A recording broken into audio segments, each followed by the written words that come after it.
At last they came to the house of Raguel in Ecbatana, and Raguel welcomed them with joy. But when he looked closely at Tobias, he was astonished. "How much this young man resembles my kinsman Tobit," he said. Then Raguel and his wife Edna began to weep, for they had heard what had happened, that Tobit had lost his sight, and they embraced Tobias warmly, blessing God that the son of Tobit had come safely to their house. As they sat to eat, Tobias reminded Raphael the need to ask the father for his daughter's hand in marriage. But Raguel overheard these words and fell silent for a moment, for he knew what had happened before. 7 men had entered that chamber before Tobias, and none had survived the night. Then Raguel answered carefully, "Eat and drink for now, but it is right that you should marry her, for no one else has a greater claim." Yet fear weighed heavily on him. That night, Raguel called for his daughter Sarah, and he took her by the hand and entrusted her to Tobias. Then he said, "May the God of heaven grant you mercy and peace." And he gave Sarah to him according to the law of Moses. They entered the marriage chamber. Tobias remembered the words of Raphael. He took the fish's liver and heart from the bag where he had kept them, and placed them upon the hot embers, and the smoke of the fish spread through the room. When the demon smelled the odor, he fled, far away, to the upper regions of Egypt, and Raphael pursued him there, bound him hand and foot, and returned immediately.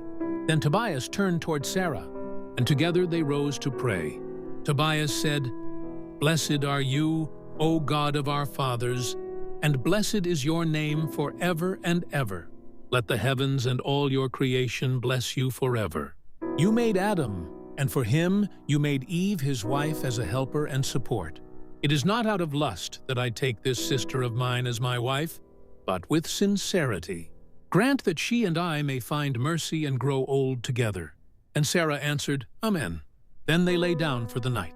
Raguel rose quietly from his bed, and in the darkness he went out and ordered his servants to help him dig a grave, for he said to himself, "Perhaps he too will die. If Tobias should die, we would be subjected to ridicule and insult." After they finished digging the grave, Raguel asked his wife to send a maid to the chamber to see whether Tobias was dead or alive. For if he was dead, it was necessary to bury him, so no one will know about it. The servant opened the door and looked inside. Then she returned and announced, "He is alive." And Raguel praised the God of heaven with tears of joy. At once he ordered the grave to be filled in before morning, so no one would ever know it had been dug. For the first time, Sarah slept in peace, and so did her husband. If you thought this chapter was captivating, Part 6 will leave you speechless.